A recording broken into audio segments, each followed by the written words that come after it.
Hello viewers, কেমন আছেন সবাই? আশা করি সকলে খুব ভালো আছেন। আজ আমি আপনাদের বলবো বৃশ্চিক রাশির মেয়েরা বউ হিসাবে কেমন হবে, কবে আমার বিয়ে হবে, কবে মনের মানুষের দর্শন মিলবে। সকলে কিন্তু শয়নে মননে এই বিষয় নিয়ে ভাবেন।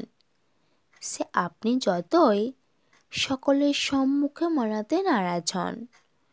ভবিষ্যৎ সঙ্গীকে নিয়ে অনেকেই কল্পনার জগতে ভাসেন, কিন্তু সেটা যে অন্যায় তা একদমই নয়, বরং একদম যুক্তিযুক্ত। আর পূর্বকাল থেকে জ্যোতিষীরা বলে আসছেন, বিয়ের আগে অবশ্যই গ্রহ নক্ষত্র রাশিফল মিলিয়ে নেওয়া উচিত। আর এ রাশির মধ্যে লুকিয়ে থাকে পাত্রপাত্রীর মতের ও মনের মিলের কাহিনী। সকল পুরুষই চায় তার সহধর্মিণী তার মনের মধ্যে আঁকা ছবির ন্যায় সুন্দর, সুশীল, সর্বগুণে সম্পন্না হোক। কিন্তু বাস্তবে সেটি হয় না, কারণ মেয়েদের আচার আচরণ, স্বভাব চরিত্র নির্ভর করে তার জন্মকৃত রাশির উপর।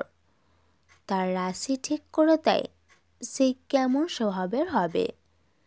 তাই বিবাহ পূর্বে পাত্রের রাশি দেখে নেওয়া অত্যন্ত জরুরি, কারণ বিবাহের পরবর্তী সময়ে যাতে সংসারে কোনো রকম অশান্তি ঝামেলার সৃষ্টি না হয়, সংসার যাতে সুখের হয়ে ওঠে, উভয়ের মতের ও মনের মিল হয়, তাই এই রাশি নির্বাচনের নিয়ম।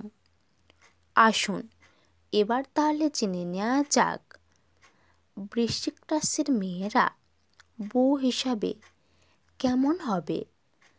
আর আপনি যদি আমাদের সুমনা গ্রুপের ভিডিও আজ প্রথম দেখেন, তাহলে প্রথমে সাবস্ক্রাইব বাটন প্রেস করে তারপর নোটিফিকেশন বেলটি অন করে রাখুন, কারণ এর ফলে আমাদের নতুন ভিডিওটি সবার আগে আপনার কাছে পৌঁছে যাবে।